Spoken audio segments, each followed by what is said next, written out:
ನೋಡಿಸ್ಬಿಟ್ಟಾ ಎಲ್ಲ ನೋಡಿಸ್ಬಿಟ್ಟ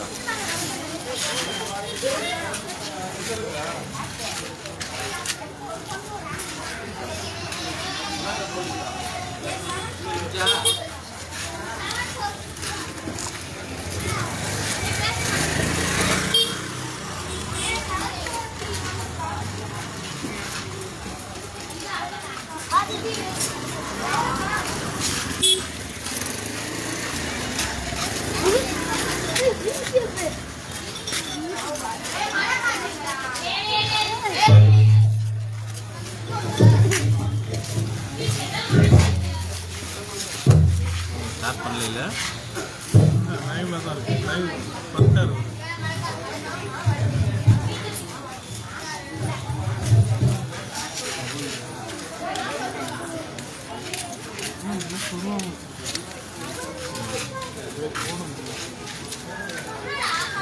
ஏன்னா பிளால் bye okay தானே எது நடத்துகிறாங்க சரி மௌலவை பற்றி பேச போகிறாங்க இல்லை பொதுவாக இதே தலைப்பாக பாய் தான் வந்து பேசுவோம் ஆமாம் ஆமாம் ஆமாம் ஆமாம்ல ஆமாம் சரி இப்போ பேச ஒன்றும் பிரச்சனை இப்போ கேட்க மாட்டேன் அது கேட்டாங்க இப்போ வந்து இப்போ எல்லாம் செட்டிங் ட்வீட் போய் வர்றது 10 நிமிஷம் ஆயிரும் இப்போ மணியும் வந்து 7:30 ஆகிடுச்சு இப்போ 8 மணிக்கு வாங்கிட்டு வந்து மயம் முடிச்சு அப்படியே ஊருக்கு போகிறேன்றாங்க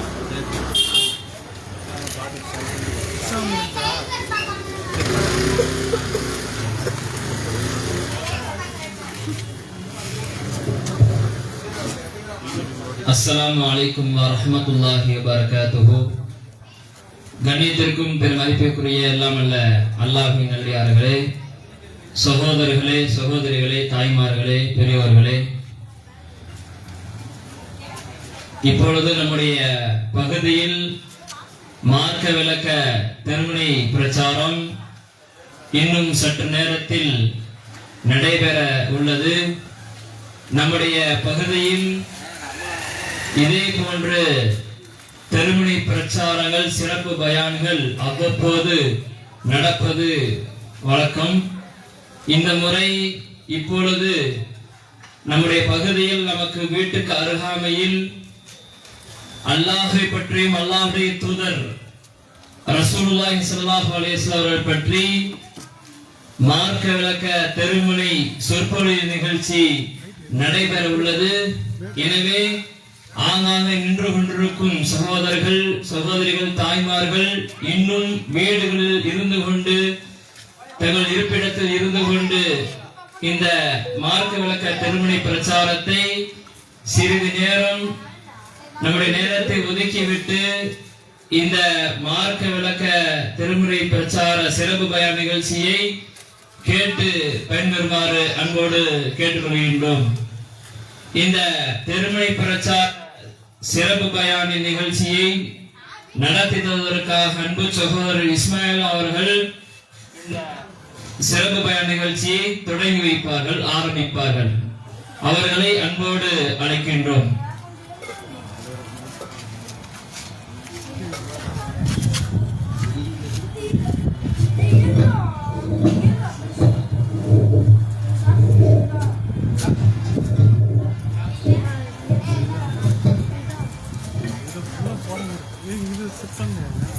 السلام عليكم ورحمة الله. الحمد لله رب العالمين.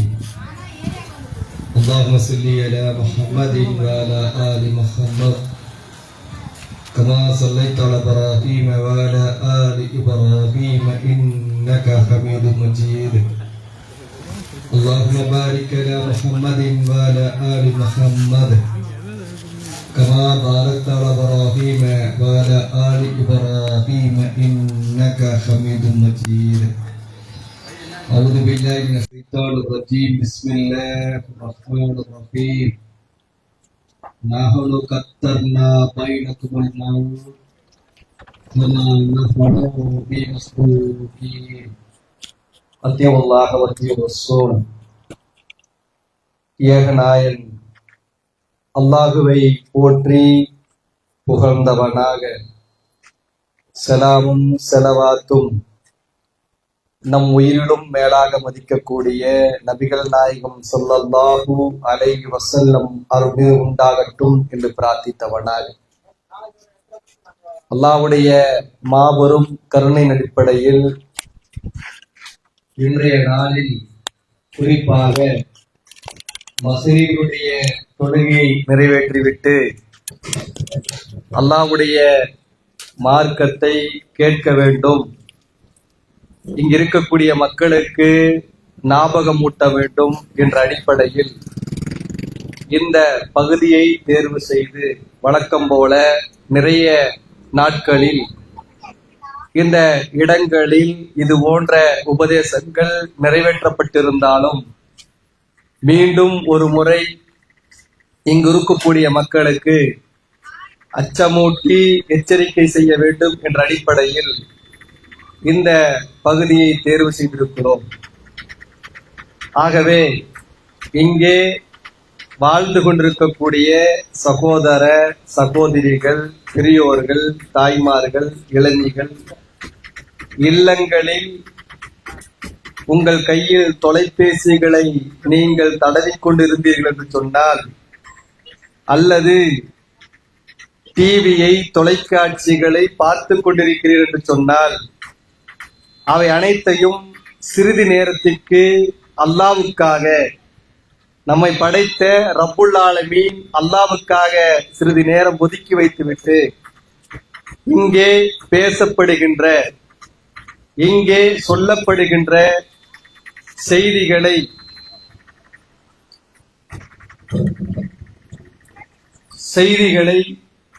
உன்னிப்பாக கேட்குமாறு ஆரம்பமாக உங்களிடத்திலே அன்போடு நினைவுறுத்துகிறேன். அன்பிக்கினியவர்களே, ஆரம்பத்திலே நான் இறுதியாக ஒரு வசனத்தை ஓதினேன்.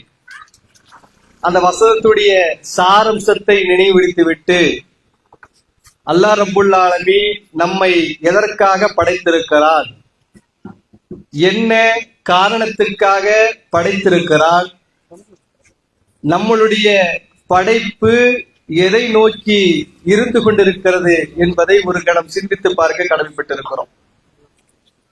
அல்லாஹ் ரப்புல் ஆலமீன் பிறப்பையும் அவன்தான் நமக்கு ஏற்படுத்தி இருக்கிறான், இறப்பையும் அவன்தான் தீர்மானித்திருக்கிறான்.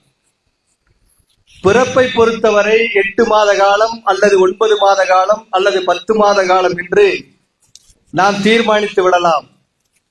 அதிலே சில குளறுபடிகள் வேண்டாலும் நடைபெறலாம். இருந்தாலும் அதிகப்படியாக 9 அல்லது 10 மாதத்திலே மருத்துவர்கள் சொல்லிவிடுவார்கள். ஆனால் இந்த இறப்பை பொறுத்தவரை யாரும் தீர்மானிக்க முடியாது. காலையில் நன்றாக பேசிக் கொண்டிருப்பான், நன்றாக விளையாடிக் கொண்டிருப்பான், அல்லது எல்லோரோடு மகிழ்வித்து சிரித்து பேசிக் கொண்டிருப்பான். ஆனால் அந்த மனிதன் இரவு நேரத்திலே மௌத்தாகி இருப்பான். அல்லது இந்த உலகத்திலே வாழும் பொழுது இரவு நேரங்களில் கலகலப்பாக பேசி அதிகாலை நேரத்திலே எழுந்திருக்கிறேன் என்று சொல்லி உறங்கச் செல்வான். சுபூனுடைய தொழுகைக்கு எழுந்துவதற்கு முன்னால் இரவு நேரத்திலே எந்த சூழ்நிலையில் ரூகு பறிக்கப்பட்டது என்று அருகில் இருக்கக்கூடிய மனைவிக்கோ அல்லது அருகில் இருக்கக்கூடிய கணவருக்கோ உணர முடியாத ஒரு சூழ்நிலையில் மரணம் அடைந்திருப்பார்கள். ஏன்? இதுதான் இன்றைக்கு நிகழ்ந்து கொண்டிருக்கிறது. மரணத்தை பொறுத்தவரை யாரும் உறுதியாக சொல்லிவிட முடியாது. நான் 100 ஆண்டு காலம் வாழ்வேன், நான் 50 ஆண்டு காலம் வாழ்வேன், இந்த மரணத்தை நான் தடுத்து விடுவேன் என்றெல்லாம் யாரும் இந்த உலகத்திலே தீர்மானிக்க முடியாது.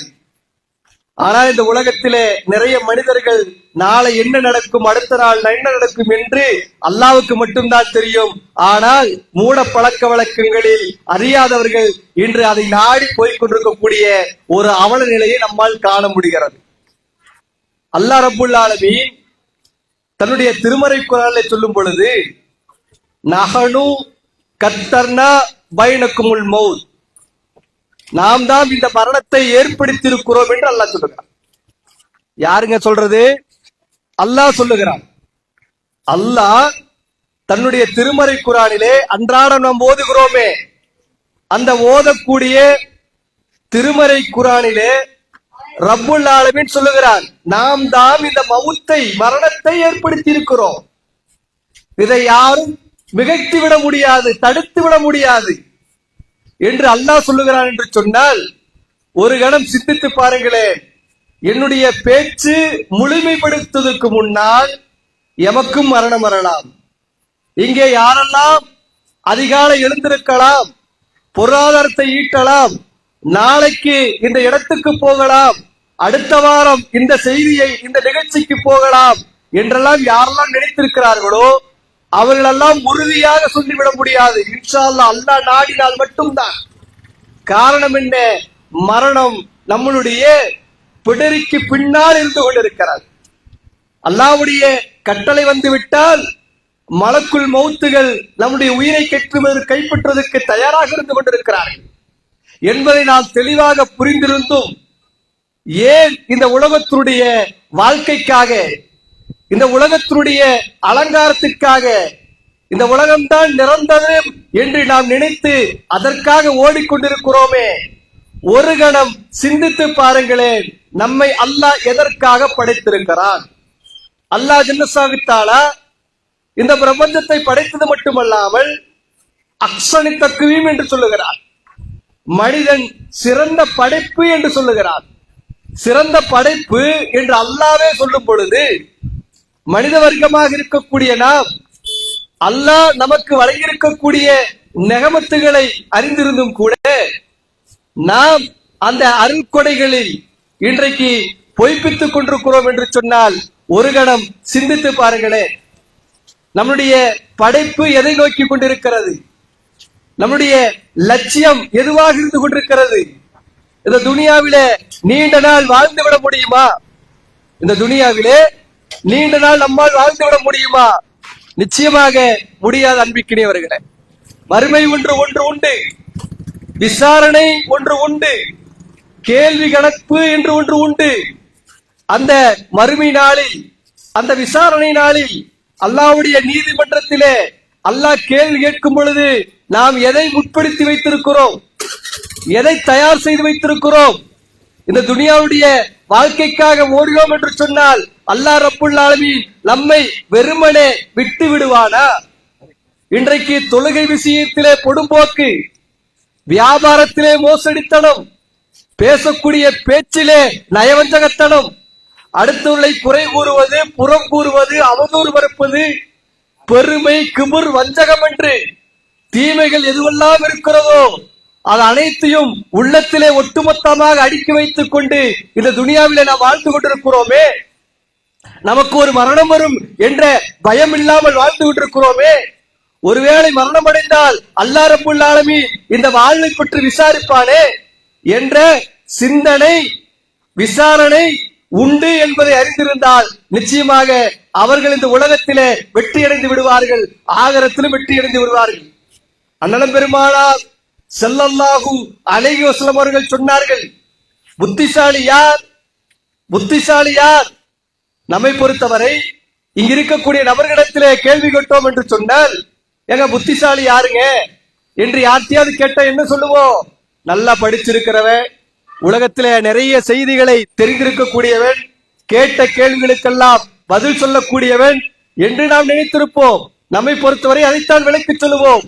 ஆனால் புத்திசாலி யார் என்று சகாபாக்களிடத்திலே நபிகள் நாயகம் ஸல்லல்லாஹு சொல்லும் பொழுது அல்லாஹ்வுடைய ரசூல் ஸல்லல்லாஹு அலைஹி வஸல்லம் அவர்கள் சொல்லுகிறார்கள், புத்திசாலி யார் என்று சொன்னால், நாளை அல்லாஹ்வுடைய நீதிமன்றத்திலே மறுமையிலே நிற்கும் பொழுது அல்லாஹ் கேள்வி கணக்கு கேட்பானே, அந்த கேள்வி கணக்கு பயந்து இந்த உலகத்திலே தன்னைத்தானே சரி செய்து கொள்வார்களே, அவர்கள்தான் புத்திசாலி என்று சொன்னார். அதைத்தான் தன்னுடைய திருமறை குர்ஆனில் அல்லாஹ் சொல்லுகிறான், ஈமான் கொண்டவர்களே, யா அய்யுஹல்லதீன ஆமனு, நம்பிக்கையாளர்களே சொல்லுகிறான், இத்தகுல்லா, அல்லாஹ்வை பயந்து கொள்ளுங்கள். அல்லாஹ் என்பவன் எல்லா நேரத்திலும் நம்மை பார்த்து கொண்டிருக்கிறான். அவன்தான் நம்மை பக்கம் அவதானித்துக் கொண்டிருக்கிறான். நிச்சயமாக அல்லாஹ்வுடைய கண்ணை யாரும் மறைத்து வைத்து விட முடியாது. அவன் எல்லாம் அறிந்தவனாக இருந்து கொண்டிருக்கிறான். பொதுவாகவே நம்மிடத்திலே ஒரு நினைப்பு இருக்கிறது. என்ன நினைப்பு? ரமலானுடைய காலகட்டத்தில் மட்டும்தான் இபாதத்து, ஏனைய மாதங்களிலே இபாதத்து செய்ய வேண்டாம் என்ற சிந்தனை இன்றைக்கு பெரும்பான்மையான மக்களிடத்திலே இருந்து கொண்டிருக்கிறது.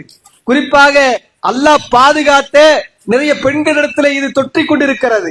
ரமலான்ல மட்டும் தொழுதா போதும், ரமலான்ல மட்டும் குர்ஆன ஓதுனா போதும், ரமலான்ல மட்டும் சதக்கா செய்தா போதும், ரமலான்ல மட்டும் நல்ல காரியங்கள் செய்தா போதும், ரமலான்ல மட்டும் நல்ல பேச்சுக்கள் பேசினா போதும், ரமலான்ல மட்டும் அடுத்தலை பற்றி தப்பா பேசக்கூடாது என்றெல்லாம் விளங்கி இருக்கிறோமே.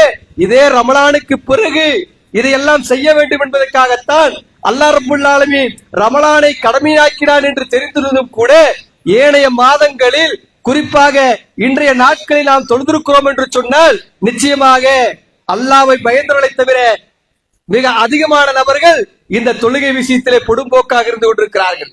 அவரிடத்திலே முறையிட்டால் வரும்பொழுது பார்த்துக் கொள்ளலாம் என்ற சிந்தனையில் தான் வாழ்ந்து கொண்டிருக்கிறோம். இருக்கும் பொழுது எதுவரை என்ற நிலை இல்லாமல் இருந்து கொண்டிருக்கிறார்கள். பார்க்கிறோமா இல்லையா? அல்லாஹ் சொல்லுகிறான், தன்னுடைய திருமறை கூடிய குர்ஆனிலே சொல்லுகிறான், யா அய்யுஹல்லதீன ஆமனு இத்தகுல்லாஹ் வன்தல்லு நஃப்ஸுமா ஹத்தமத்தில் ஹத்தீம். இத்தகுல்லாஹ், அல்லாஹ்வை பயந்து கொள்ளுங்கள். அல்லாஹ்வுடைய நீதிமன்றத்துக்கு நிற்பதற்கு முன்னால் அல்லாஹ் சொல்லுகிறான், அல்லாஹ்வுடைய சன்னிதானத்திலே அரசாத்துல் கியாமா எப்படிப்பட்ட நாள் தெரியுமா?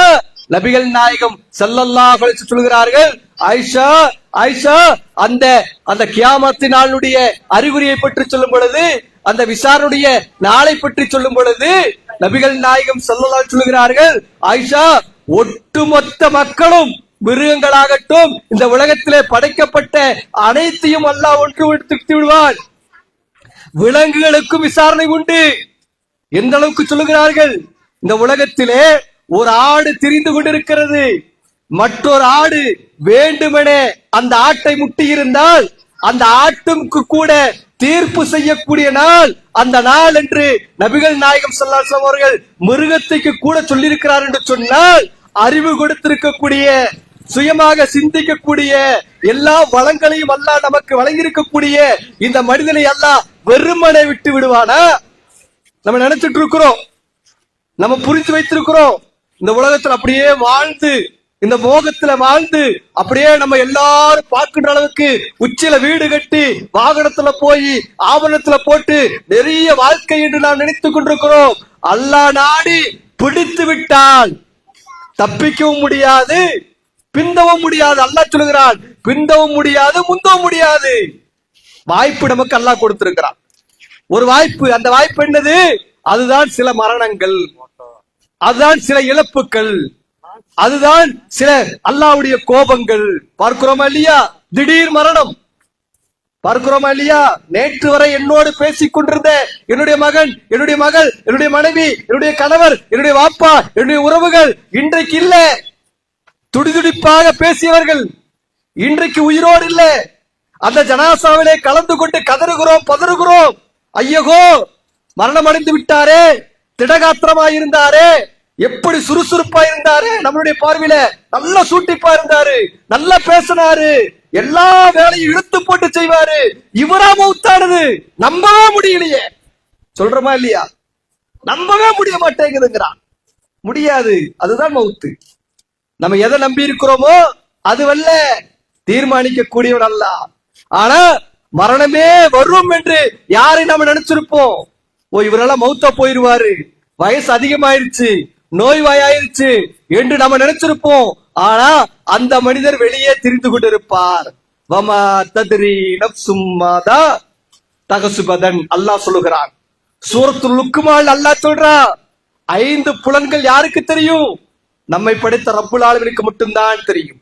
கருவறையில இருப்பது ஆனா பெண்ணா என்று தீர்மானிப்பது நமக்கு தெரியாது, அல்லாஹ்வுக்கு மட்டும்தான் தெரியும். சூரத்துல் லுக்மானிலே அவசான வசனத்திலே சொல்லி காண்பிக்கிறான். மழை எங்கே பெய்யும் என்பது நம்மால் தீர்மானிக்க முடியுமா? இன்றைக்கு வானொலி அறிவின் மூலமாக இன்றைக்கு பேசுகிறார்கள், இந்த இடத்திலே, இந்த பகுதியிலே, இந்த காலகட்டத்தில் பெய்யுங்கிறான். பெய்யுதா? நம்ம தீர்மானிக்க முடியுமா? ஒரு உத்வேகமான மதிப்பு தான் சொல்லிவிட முடியும், உத்வேகமான மதிப்பு சொல்லிவிட முடியும். ஆனால் தீர்க்கமாக சொல்லிவிட முடியாது. அல்லாஹ் தீர்மானிக்கிறான். அதே போன்றுதான் எந்த இடத்திலே நீ மரணிப்பாய், எந்த இடத்திலே நீ வாழ்வாய் என்பதை யார் தீர்மானிக்கிறான்? அல்லாஹ் தான் தீர்மானிக்கிறான். உயிரை காப்பாற்றுவதற்காக வெளிநாட்டிலிருந்து மருத்துவர் வருகிறார்கள். ஆனால் வரக்கூடிய மருத்துவர் வர்ற வழியிலே மௌத்தா போறான். பாக்குறோமா இல்லையா? பொழைக்க முடியாது என்று சொன்ன மனிதர்கள் உயிரோடு இருந்து நிற்கிறான். பார்க்கிறோம் இல்லையா? வியப்பாக இருந்து கொண்டிருக்கிறது. இதையெல்லாம் எதை சொல்லி நினைவுபடுத்துகிறது என்று சொன்னால், நிச்சயமாக மரணத்தை தீர்மானிப்பவன் அல்லாஹ் ரப்புல் ஆலமீன் என்பதை தெளிவான முறையிலே தன்னுடைய திருமறை குர்ஆனிலே சொல்லிய பிறகும் இந்த உலகத்தில் நம்முடைய வாழ்வாதாரம் இப்படி இருந்து கொண்டிருக்கிறது. நம்முடைய வாழ்க்கைக்கு ஒரு லட்சியம் வேணுங்க. இந்த உலகத்திலே வாழும் பொழுது ஒரு 20 வருஷம் 30 வருஷம் ஓடுறான். என்ன லட்சியம்னு கேட்டா, பிள்ளைகளை நல்லா படிக்க வைக்கணும்னு நினைக்கிறான். ஆனா அந்த பிள்ளை படிக்க வைக்க வேண்டும் தீர்மானிக்கிறதுக்கு முன்னாலே மௌத்தா போறான். இருக்கா இல்லையா? அல்லது பிள்ளை படித்து வளர்ந்ததுமே நம்மளை பார்க்கணும்னு நினைக்கிறான். அந்த பிள்ளை நம்மளை பார்க்குதா? நிச்சயமா கிடையாது. நல்ல ஒழுக்கத்தை கொடுக்க வேண்டிய பெற்றோர்கள் அப்படியே விட்டு விட்டு உலக கல்வி உலக கல்வி உலக கல்வி படிக்க வைக்க வேண்டாம் என்று சொல்லவில்லை. ஆனால் அந்த உலக கல்விக்கு கொடுக்கக்கூடிய முக்கியத்துவத்திலே ஒரு 10 மடங்காவது நான் மௌத்தா போனா என்னுடைய ஜனாசாவை நீதாண்டா தொலை வைக்கணும், நான் மௌத்தா போனா என்னுடைய கடனை நீதாண்டா கட்டணும், நான் மௌத்தா போனா உறவுகளை அரவணைக்கணும், நான் மௌத்தா போனா நல்ல காரியங்களை செய்யணும், நான் மௌத்தா போனா நீ ஒருபோதும் அல்லாஹ்வுக்கு இணை வைத்து விடக்கூடாது, நான் மௌத்தா போனா இந்த உலகத்திலே உன்னை யார் ஏசினாலும் அல்லாஹ்வுக்காக மன்னித்து விட்டு அல்லாஹ் பார்த்து கொள்ளட்டும் என்று சொல்லி எல்லாரிடத்தையும் அரவணைத்து நாளை மறுமைக்காக நீ வாழணும், நம்ம மௌத்தா போனா என்னுடைய கபருடைய வாழ்க்கைக்காக பிரார்த்தனை செய்யணும், நம்ம மௌத்தா போனா மறுமையினுடைய வாழ்க்கைக்காக பிரார்த்தனை செய்யணும். இப்படி நம்முடைய ஒழுக்கத்தை அந்த பிள்ளைகளுக்கு நாம் கற்றுக் கொடுத்தோம் என்று சொன்னால் அந்த பிள்ளைகள் மௌத்தா போனா நம்முடைய ஜனாசால வந்து நின்று தொலை வைப்பாங்க. இன்னைக்கு அப்படியா இருக்குங்க? இன்னைக்கு அப்படியா இருக்கு? உஸ்தாதோட பையனா இருக்கிறான், ஆனா அவன் முன்னாடி வந்து தொலை வைக்க முடியுதில்லை. பார்க்கிறோம் இல்ல? என்ன காரணம்? இல்மை கொடுக்கவில்லை, அறிவை கொடுக்கவில்லை. எங்கிருந்தோ இருக்கக்கூடிய இமாமுகள் வந்து தொலை வைக்கிறார்கள். தொலை வைக்க வேண்டிய தவறில்லை என்று சொல்லவில்லை. ஆனால் பெற்றோர்களுக்கு செய்ய வேண்டிய அந்த கடைசி கடமையை கூட நாம் நம்முடைய பிள்ளைகளுக்கு கற்றுக் கொடுக்கவில்லை என்று சொன்னால் கோளாறு பிள்ளைகளிடத்தில் அல்ல தாய்மார்களே, நம்மளிடத்திலே இருந்து கொண்டிருக்கிறது. அவனுக்கு இது பிடிக்கும், இது வாங்கி கொடுத்தால் பிடிக்கும், போனா வண்டியா வீடா அவனுக்காக செலவினங்கள் ஆடைகள் என்று செலவழித்துக் கொண்டே இருக்கிறோம். கொடுக்க வேண்டாம் என்று சொல்லவில்லை. ஆனால் அந்த பிள்ளைகளுக்கு சரியான ஒழுக்கத்தை கற்றுக் கொடுத்திருக்கிறோமா என்று சொன்னால் நிச்சயமாக கொடுக்கவில்லை. அதன் காரணமாகத்தான் இன்றைக்கு நிறைய பெற்றோர்கள் தெருவிலே வீழ்ந்து கொண்டிருக்கிறார்கள், ஜமாத்தை நாடி வந்து கொண்டிருக்கிறார்கள். என்னுடைய பிள்ளை என்னை கைவிரித்து விட்டான், என்னுடைய பிள்ளை என்னை ஏசுகிறான், என்னுடைய பிள்ளை திருமணம் முடிந்தவுடனே என்னை துரத்தி விட்டான் என்றெல்லாம் சொல்லுகிறார்கள் என்று சொன்னால் அவளுக்கு ஒழுக்கத்தை கற்றுக் கொடுக்கவில்லை, இந்த தீனை கற்றுக் கொடுக்கவில்லை, இந்த தீன் சொல்லக்கூடிய வழிமுறைகள் அவருக்கு சொல்லிக் கொடுக்கவில்லை. அப்படி சொல்லிக் கொடுத்தார் என்று சொன்னால் அவன் ஒருபோதும் வழிகாட்டின் பக்கம் போக மாட்டார்கள். இன்னைக்கு பாக்குறோமா இல்லைங்களா? இன்னைக்கு ஓடுறாங்க இளைஞர்கள் எல்லாம். என்ன காரணம்? துனியாவுடைய வாழ்வாதாரங்களுக்காக. பெற்றோர்கள் அப்படித்தான் ஏற்படுத்தியிருக்கிறார்கள். மலைக்கும் கூட பள்ளி வாயில் பக்கம் ஒதுங்காரர்களாகத்தான் நாம் இன்றைக்கு நம்முடைய பிள்ளைகளை வளர்த்தி இருக்கிறோம். வெட்கக்கேடாக இருந்து கொண்டிருக்கிறது. அல்லாஹ்வுடைய நீதிமன்றத்திலே தாய்மார்களே, பெற்றோர்களே, நிச்சயமாக நிற்க போகிறோம். துனியாவுடைய கவர்ச்சிகரமாக பேசக்கூடிய, ஆபாசமாக ஆடக்கூடிய, ஒன்றுக்குமே பயன் தராத நடிகர் பின்னாலும் நடிகைகள் பின்னாலும் இன்றைக்கு கூத்தாடி பக்கம் பின்னால் அவர்கள்தான் எங்களுடைய வழிகாட்டிகள் என்று சொல்லி அவர்களை தலையில் மீது சுமந்து கொண்டு இன்றைக்கு இளைய சமுதாயம் சீரலின் பக்கம் போய்கொண்டிருக்கிறது, போதைக்கு அடிமையாகி கொண்டிருக்கிறது, ஆபாசத்துக்கு அடிமையாகி கொண்டிருக்கிறது, அசிங்கங்களுக்கு அடிமடித்துக் கொண்டிருக்கிறது. இன்றைக்கு கண் முன்னால் பார்த்து கொண்டிருக்கிறோமே. இதை தடுக்க வேண்டாமா பெற்றோர்களே, தாய்மார்களே? இதை தடுக்காத காரணத்தினால் நம்முடைய பிள்ளைகள் போதைக்கும் மதுவுக்கும் சீரழிவுக்கு பக்கம் சென்று கொண்டிருக்கிறார்களே. இதை தடுக்க வேண்டிய காலகட்டத்தில் இருந்து கொண்டிருக்கிறோம். இன்றைக்கு வழிகெடுப்பதற்காக, இளைய சமுதாயத்தை வழிகெடுப்பதற்காக ஆங்காங்கே ஒரு கும்பல் திரிந்து கொண்டிருக்கிறது. அந்த கும்பலிலே வீழ்ந்து விடுகிறார்கள். மகனாகட்டும் மகளாகட்டும் அவனுடைய பேச்சை கண்காணிக்க வேண்டும். அவன் யாரிடத்திலே பேசுகிறான், அவன் யாரோடு நட்பு வட்டாரத்தை வைத்திருக்கிறான், இரவு நேரங்களே அதிக நேரத்திலே தாமதித்து வந்திருக்கிறார் என்று சொன்னால் எதற்காக தாமதம், என்ன காரணம் என்று கேட்க வேண்டிய நாம், என் பையன் தானே, எந்த தப்பும் செய்ய மாட்டான், அவன் நல்லவன், அவன் யோக்கிய, அவனை பத்தி யாரும் குறை சொல்ல வேண்டிய தகுதி கிடையாது, எனக்கு என் பையனை பத்தி தெரியும் என்று சொல்லி நம் முன்னால் நடிக்கிறார்கள். தாய்மார்களே, பெற்றோர்களே, நம் முன்னால் நம்முடைய பிள்ளைகள் நடிக்கிறார்கள் நல்லவர்களைப் போல. ஆனால் அவளுடைய மறுமுகத்தை பார்த்தோம் என்று சொன்னால் வழிகேட்டின் பக்கமாக இருந்து கொண்டிருக்கிறது. அதை நாம் கண்காணிக்க வேண்டும். இஸ்லாம் சொல்லுகிறது, தந்தையை சிறந்த தந்தையார் நபிகள் நாயகம் ஸல்லல்லாஹு அலைஹி சொன்னார்கள். ஒரு சிறந்த தந்தையினுடைய அளவுகோலை சொல்கிறார்கள். மகன் வண்டி வாங்க கேட்டா வண்டி வாங்கி கொடுப்பதல்ல சிறந்த தந்தை, அது உலகத்துறை தேவைக்காக. நிறைய வீட்டை கட்டி வச்சிருக்கிற உனக்காகத்தாண்டா, உனக்காகத்தாண்டா சம்பாதிக்கிற என்று அல்ல. அல்லாஹ்வுடைய ரசூல் ஸல்லல்லாஹு அலைஹி சொன்னார்கள், சிறந்த தந்தையை பற்றி சொல்லும் பொழுது தன் பிள்ளைக்கு நல்லொழுக்கத்தை யார் கற்றுக் கொடுக்கிறாரோ அவர்தான் சிறந்த தந்தை என்று சொன்னார் என்று சொன்னால் ஒரு கண சிந்தித்து பாருங்களேன். என்னுடைய பிள்ளையை நல்லொழுக்கம் உள்ள இந்த தெருவிலே என்னுடைய மகன் நடந்து போகும் பொழுது இந்த தெருவில் இருக்கக்கூடிய அனைவர்களும் ஒன்று திரண்டு இந்த பிள்ளையை போல ஒரு ஒழுக்கம் உள்ளவன் கிடையாது என்று சொல்லுகிறார் என்று சொன்னால் அதைவிட சிறப்பு வேற எது கிடையாது. நல்ல தொழறவன், பெற்றோரிடத்திலே கனிவாக பேசக்கூடியவன், உறவுகளை அரவணைக்க கூடியவன், எல்லாவற்றையும் சேர்த்து வாழக்கூடியவன், ஏழைகளுக்கு வாரி வாரி வழங்கக்கூடியவன், இப்படியெல்லாம் அந்த தெருவிலே நம்மை பிள்ளை பற்றி பேசுகிறார் என்று சொன்னால் உண்மையிலே நாம் வெற்றியாளர்களாக இருக்கலாம். இன்னைக்கு என்னது, பள்ளிக்கும் கூட ஒதுக்கிறது இல்லையே. பெற்றோர் பள்ளி பக்கம் கிடையாது, வாப்பா பள்ளிக்கு போறது இல்ல, வாப்பா ஒரு மூலையில ஒளிஞ்சு நின்று தம் அடிச்சுட்டு இருக்கிறாரு. பாக்குறோமா இல்லையா? தாடி எப்படி இருக்கு நம்மளுடைய நிலை, தொப்பி ஒரு பக்கம், தாடி ஒரு பக்கம், குறை சொல்வதற்காக இல்ல, அதை பார்க்கிற சமூகம் பார்த்துட்டு இருக்காங்க. எப்படி ஒரு மறைந்து நின்று செய்ய வேண்டிய தவறுதானது. ஆனால் பப்ளிக்ல நின்னுட்டு தொப்பி போட்டு தாடி போட்டு தொழுக முடிச்ச உடனே வெளியே வந்து அடிக்கிறாங்க. தம் மகன் அடிக்கிறத பார்த்து சொல்றான், டே வீடு குடிச்சிட கொன்றுவேங்கிறான். பாப்பா இழுத்துக்கிட்டே சொல்றாரு. இன்னைக்கு பாப்பா அப்படித்தான் இருக்கு. தன்னுடைய பிள்ளைய பார்த்து சொல்றான், சரி போய் 2 சிசர் வாங்கிட்டு வாடாங்கிறான். பாக்குறமா இல்லையா? அவன் பாக்குறான், ஒரு நாள் வாங்கிட்டு வந்து கொடுக்கறான், 2வது நாள் வாங்கிட்டு வந்து கொடுக்கறான், 3வது நாள் ஒளிஞ்சு நின்று அப்படி என்னதான் சுகம் இருக்குன்னு சொல்லி மறைவிடலில் இழுக்கிறான். இழுத்துட்டு வந்து சொல்றான், இது ஒரு உகமையா இருக்குன்னு சொல்லி கொடுக்கறான். 1 2 வாங்கிட்டு வரச்சுனட, ஒண்ணுங்கடா, 1 உங்களுக்கு 1 எனக்கு, ஏண்டா நானும் இழுத்து பார்த்தேன், ஹராமுடாங்கிறான். அப்ப நீ செய்யறது ஹலாலான்னு கேட்கறான். பாக்குறமா இல்லையா? பாக்குறமா இல்லையா? மது குடிக்கிறது ஹராமுங்கிறோம், ஆனா நின்று கொண்டு அடிக்கிறான். பகல் எல்லாம் தொழுகிறான், நைட்டு போன நின்று அடிச்சிட்டு இருக்கிறான். மகனுக்கு எச்சரிக்கை செய்யறான்.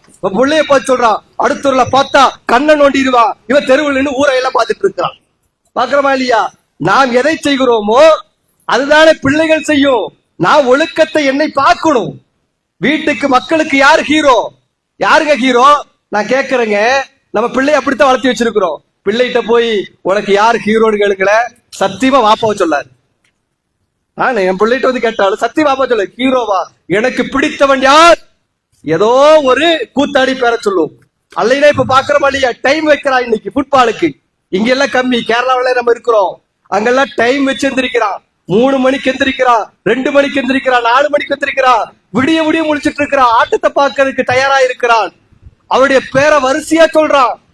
அவனுடைய எங்கேயோ எந்த பகுதியிலயோ கோடான கோடி பொருளாதாரத்தை வாங்கி விளையாடக்கூடியவன் எல்லாத்தோட பெயரையும் வரிசையா சொல்லறான். எல்லா நாட்டினுடைய வாழ்ந்து கொண்டிருக்கக்கூடிய அந்த வீரனுடைய பெயரை வரிசையா சொல்லறான்.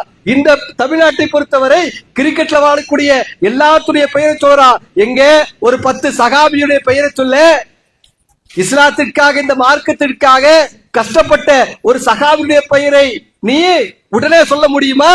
சொல்ல முடியாத ஒரு சூழ்நிலை.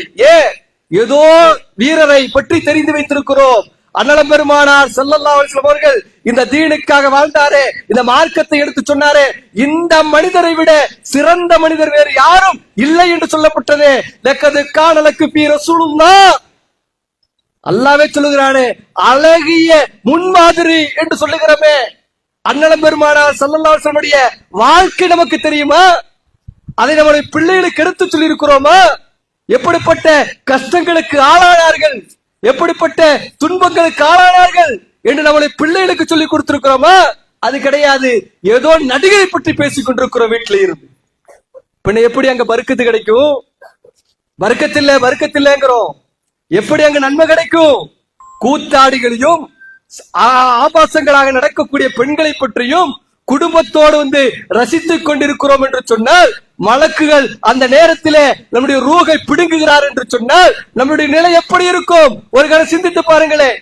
அதே மலக்குல் மௌத் ரூகை பிடுங்கும் பொழுது, நம்மளுடைய உயிர் பிடுக்கப்படுகும் பொழுது, நம்ம தொழக்கூடியவர்களாக, குர்ஆனை ஓதக்கூடியவர்களாக, நல்ல விஷயங்களை பேசக்கூடியவர்களாக, நற்காரியங்களை செய்யக்கூடியவர்களாக, இபாதத்திலே மூழ்கி இருக்கக்கூடியவர்களாக, சுஜூதிலே விழுந்து கிடக்கக்கூடிய நேரத்திலே நம்முடைய ரூஹ் போகுதுன்னு நீங்களே, அதை விட பாக்கிய வேற யாருக்குங்க? அதை விட சிறப்பு வேற யாருக்கு இருக்கு? இதுவெல்லாம் ரசூல் ஸல்லல்லாஹு அலைஹி வஸல்லம் முன்மாதிரி ஞாபகப்படுத்தியிருக்கிறார்கள். அண்ணல் பெருமானார் ஸல்லல்லாஹு அலைஹி வஸல்லம் அவர்கள் சில மரணங்கள் எல்லாம் அருளுக்குரியது என்று சொல்லுகிறார்கள், சில மரணங்கள் எல்லாம் பாவத்திற்குரியது என்று சொல்கிறார்கள். ஆக நம்முடைய மரணம் எப்படி இருக்க வேண்டும் என்பதை நாம் தீர்மானிக்கலாம். எப்படி? நல்ல மௌத்தா இருக்கணும். மரணத்தை கொடுப்போம் அல்லாஹ். ஆனா மரணத்தை கொடுக்கும் பொழுது நாம் மனசுல எப்படி நினைக்கணும்? எல்லாம் நான் மரணிக்கும் பொழுது உனக்கு கட்டுப்பட்டவனாக நாம் மௌத்தாகும், உன்னுடைய அருளுக்குரியவனாக என்னுடைய ரூகப்படி, குர்ஆனை ஓதும் பொழுது பிடி, நற்காரியங்களை செய்யும் பொழுது பிடி, உன்னுடைய சாபத்திற்கோ உன்னுடைய கோபத்திற்குண்டான நபர்களாக என்னுடைய ரூகை நீ பிடித்து விடாதே என்று நாம் கேட்க வேண்டும். ரசூலுல்லாஹி ஸல்லல்லாஹு அலைஹி வஸல்லம் கேட்க சொல்லி இருக்கிறாங்க. சகாபாக்கள் அப்படித்தான் கேட்டாங்க. எப்படி? என்னுடைய ரூகை பிடிக்கும் பொழுது உனக்கு கட்டுப்பட்ட நிலையிலே உன்னுடைய அருளுக்குரியதாக என்னுடைய ரூஹ் இருக்க வேண்டும், என்னுடைய மௌத் இருக்க வேண்டும் என்று விரும்பினார் என்று சொன்னால், அந்த மௌத்திர மக்களுக்கு சொல்லிக் கொடுக்கணும். குடும்பத்தோட அமர்ந்து மசூரா பண்ணணும். நான் மௌத்தா போனா நீங்க என்ன பண்ணுவீங்க? வழிகட்டுக்கு போயிருவீங்களா? ஒருபோதும் போய்விடக்கூடாது, ஒருபோதும் போய்விடக்கூடாது. இந்த குர்ஆனை நீங்கள் பற்றி பிடித்துக் கொள்ள வேண்டும். ஒருபோதும் நீங்கள் இணை வைத்து விடக்கூடாது. பாவமான காரியங்களிலே நீங்க ஈடுபட்டு விடக்கூடாது என்று உயிரோடு இருக்கும் பொழுதே மக்களுக்கு வசியத்தை ஏற்படுத்தி விட வேண்டும். ஆனா இன்னைக்கு நமக்கு நேரம் கிடையாது. பொருளாதாரம் பொருளாதாரம் என்று ஓடிக்கொண்டே இருக்கிறோம். பொருளாதாரம் ஒரு கட்டத்திலே நமக்கு பயனில்லாமல் ஆகக்கூடிய ஒரு சூழ்நிலை இருக்கிறது. அந்த நேரத்திலே நாம் உருவாக்கிய அந்த பொருளாதாரம் ஒட்டுமொத்தமாக பிள்ளைகள் பங்கிட்டுக் கொண்டிருப்பார்கள். பாப்பாவுடைய ஜனாசாவை தெருவிலை வைத்துக் கொண்டு பார்க்கிறோம் இல்லையா? என்னுடையது என்னுடையது என்னுடையது என்று சொல்லிக் கொண்டிருக்கிறார். நிச்சயமாக ஒன்றுமே உன்னுடையது அல்ல என்பதை ரப்புல் ஆலமீன் தெளிவாக சொல்கிறார். எதுவுமே நம்மளோடது இல்லைங்க. மௌத்தா போனா நம்முடைய செல்வம் கூட வருமா? நம்முடைய வாகனம் கூட வருமா? மனைவி, நம்முடைய பிள்ளை வருமா? யாரும் வரமாட்டாங்க. ஒரு 2 நாள் தானே. பாப்பா மௌத்தா போயிட்டாரு, பாப்பாவை கெட்டி பிடிச்சு நான் தூங்குவேன் என்று பிள்ளை சொல்லுகிறாரு. அந்த பிள்ளை மௌத்த 2 நாள் கெட்டி பிடிச்சு வீட்டுல தூங்க முடியுமா? முடியாது. என்ன சொல்லுவோம்? கெட்டிய மனைவி தன்னுடைய கணவர் மீது அளவுக்கு அன்பு வைத்திருப்பாள். எங்கூடையே இருக்கட்டும், எங்கூடையே இருக்கட்டும், நான் அவரை அடக்க செய்ய விட மாட்டேன் என்று மனைவி சொல்லிவிட முடியுமா? கணவர் சொல்லிவிட முடியுமா? கொஞ்ச நேரம் நெருங்கி விட்டால் தூர் நாற்று அடியக்கூடிய உடம்பு தான் நம்முடைய நாத்தம். அவ்வளவு நாத்தம் அடிக்கும் மனிதனுடைய உடல். கொஞ்ச நேரம் வச்சு பாருங்களேன். ஒரு நாள் கழிந்து விட்டது என்று சொன்னால் தூர் நாற்ற வீசும் மனைவி சொல்வா, தூக்குங்க இந்த ஆளை அப்படிங்குவா, தூக்கி எறின்றுவான். அவ்வளவுதான் வீட்டுல இடம். ஆனா அந்த வீட்டுல நிம்மதியா இருப்பதற்காக போட்டி போட்டுக் கொண்டு பொருளாதாரத்தை ஈட்டுக் கொண்டுகிறோம். வாழ்வாதாரங்களுக்குத்தான் பொருளாதாரமே தவிர நிரந்தரமான வாழ்க்கைக்காக அல்ல. நிரந்தரமான ஒரு வாழ்க்கை இருக்கிறது என்று சொன்னால் அது மறுமை வாழ்க்கை தான். அதைத்தான் அல்லாஹ் ரப்பல் ஆலமீன் திருமறை குர்ஆனில் சொல்கிறார், யா அய்யுஹல்லதீன ஆமனூ, ஈமான் கொண்டவர்களே, இத்தகுல்லாஹ் வன் தல்லு நப்சு மஹத்தமத்தில கத்தீம், புத்திசாலி யார் தெரியுமா? மறுமையினுடைய விளைச்சலுக்காக, மறுமையிலே வாழ்க்கைக்காக இந்த உலகத்திலே விளைச்சல் போடுகிறானே, சுயமாக சிந்தித்து தன்னுடைய தவறுகளை திருத்திக் கொள்கிறானே, அதற்காக வாழ்கிறானே, அவன்தான் புத்திசாலி என்று சொன்னார். என்று சொன்னால் அல்லாஹ் நமக்கு அறிவை கொடுத்திருக்கிறான். நான் முடித்துக் கொள்கிறேன் தாய்மார்களே, சகோதரிகளே. அல்லாஹ் நமக்கு அறிவை கொடுத்திருக்கிறான். நம்ம ஆடு மாடு கிடையாது, நம்ம மிருகம் கிடையாது. நமக்கு சுயமாக சிந்திக்கக்கூடிய ஆற்றலை அல்லாஹ் கொடுத்திருக்கிறான். எது நல்லது எது கெட்டது என்று தெரியும். விஷத்தையும் நல்ல பானத்தையும் வைத்தால் நம்ம விஷத்தை குடிக்க மாட்டோம். ஏன் தெரியுமா? அதை குடிச்சா நம்ம செத்துருவோம் என்று தெரியும். நல்பானங்களை குடிப்போம், ஏன்? அதை குடித்தால் உயிர் வாழலாம் என்று தெரியும். இப்படி நல்லதும் கெட்டதையும் பிரித்தறியக்கூடிய ஆற்றலை அல்லாஹ் நமக்கு கொடுத்திருக்கிறான். அதே போன்றுதான் தன்மையும் தீமையும் நமக்கு கொடுத்திருக்கிறான். மது ஹராம், விபச்சார ஹராம், போதைகராம், அதெல்லாம் தீமை, அது செய்தால் அனைத்தும் பாவம் என்று தெரிந்திருந்தும் கூட அதன் பக்கம் போகிறோம் என்று சொன்னால் அதை குறித்து அல்லாஹ் விசாரிப்பான். கடைசியாக ஒன்று சொல்லி நிறைவு செய்கிறேன். தொழுகை விஷயத்திலே நம்மை படைத்திருக்கக்கூடிய நோக்கம் முழுக்க முழுக்க இபாதத்தை செய்ய வேண்டும். அந்த இபாதத்திலே முதன்மையாக இருப்பது அஸ்ஸலாத், தொழுகையாக இருந்து கொண்டிருக்கிறது. அந்த தொழுகை என்பது ரமலானுடைய காலகட்டத்தில் மட்டுமல்ல, மரணிக்கின்ற வரை. எப்பொழுது நின்று தொழ முடியவில்லையா, அமர்ந்து தொழுதுகோள், அமர்ந்து தொழ முடியவில்லையா, படுத்து தொழுதுகோள், படுத்து எப்படி தொழுவது, உன்னால் தொழ முடியவில்லையா, பார்வையின் மூலமாக தொழுதுகோள், உனக்கு கை இல்லையா, உனக்கு கால் இல்லையா, உனக்கு கண் இல்லையா, உனக்கு உறுப்புகள் இல்லையா, இருந்தாலும் நீ தொழுதாக வேண்டும். தொழுகை என்பது மரணிக்கின்றவரை நீ தொழுதாக வேண்டும். சில விதிமுறைகளை எல்லாம் விதித்திருக்கிறார். தொழுகை என்பது ஆரம்ப காலத்தில் ரசூலுல்லாஹ்வுடைய காலத்திலே போர்க்களம் நடந்து கொண்டிருக்கும் பொழுதும் கூட தொழுகையை நிறைவேற்றினார்கள் என்று சொன்னால் ஒரு கணம் சிந்தித்து பாருங்களேன். அல்லாவுக்கு நம்ம என்ன கைமாறு செய்ய போறோம்? அல்லாஹ் காசு பண பொருளாதாரத்தை கேட்கிறானா? தொழு, நல்லவனா வாழு, பிற மக்கள் மதிக்கிற அளவுக்கு வாழு.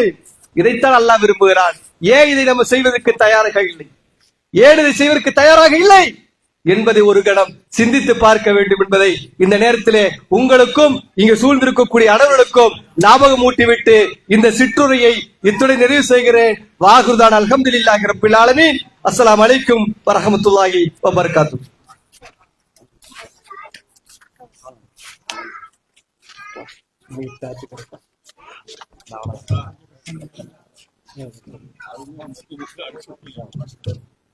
அல்ஹம்துலில்லா, ஷுக்ரன், ஜஸாக்கல்லாஹ் ஹைரன்.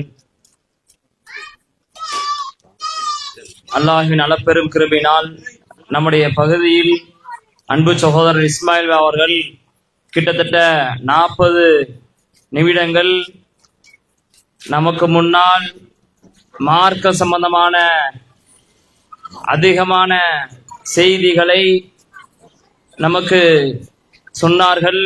அல்லாஹு தஆலா அவருக்கு மார்க்க ஞானத்தை மென்மேலும் அதிகப்படுத்துவானாக. கண்ணியத்திற்குரிய சகோதரர்களே, ஜமியத்து அஹ்ல் குர்ஆன் வ ஹதீஸ், குர்ஆனையும் ஹதீஸையும் அடிப்படையாக கொண்டு பின்பற்றக்கூடிய இந்த ஜமாஅத் மஸ்ஜித் தக்வா ஜாக் மர்கஸ், கவுண்டர் சத்திரம் தெரு, மதுரை ரோடு, பொன்றாம் பிரியாணி ஆப்போசிட் எதிர்புறத்தில் அமைந்திருக்கக்கூடிய பள்ளிவாசல் சார்பாக நமது தெருவில் எப்பொழுது மட்டுமல்ல எப்பொழுதும் இந்த மார்க்க விளக்க திருமணி பிரச்சாரம் நடைபெற்று வருவது வழக்கம். நம்முடைய பள்ளிவாசலில் பெண்களுக்கென்று தனியாக இட வசதி ஏற்பாடு செய்யப்பட்டிருக்கிறது. ஜும்மா தினங்களில் வெள்ளிக்கிழமை அன்று பெண்கள் வந்து சென்று தொழுது கொண்டிருக்கிறார்கள். எனவே நம்முடைய பள்ளிவாசலில் பெண்களுக்கென்று ஒரு தனியிடம் உள்ளது. ஜும்மா நாட்களிலும் சரி, மற்ற நாட்களில் பெண்கள் பயான் வைக்கின்ற பொழுதும் பெண்கள் வருகை தருகிறார்கள். எனவே இதை கவனத்தில் கொண்டு இங்கு இருக்கும் தாய்மார்கள், சகோதரிகள், சகோதரர்கள் அனைவர்களும் நம்முடைய பள்ளிவாசலுக்கு வந்து பயன்பெறுமாறு அன்போடு கேட்டுக்கொள்கின்றோம். எதை கேட்டோமோ அதை நம்முடைய வாழ்க்கையில் நடைமுறைப்படுத்துவதற்கு அல்லாஹ் ரப்புல் ஆலமீன் நமக்கு வாய்ப்பளிப்பானாக என்று கூறி இந்த மார்க்க விளக்க திருமணி பிரச்சாரத்தை நிறைவு செய்கின்றோம். சுப்ஹானக அல்லாஹும்ம பிஹம்திக அஷ்ஹது அல்லா இலாஹ இல்லா அன்த அஸ்தக்ஃபிருக வ அத்தூபு இலைக். அஸ்ஸலாமு அலைக்கும் வரஹ்மத்துல்லாஹி வபரகாத்துஹு.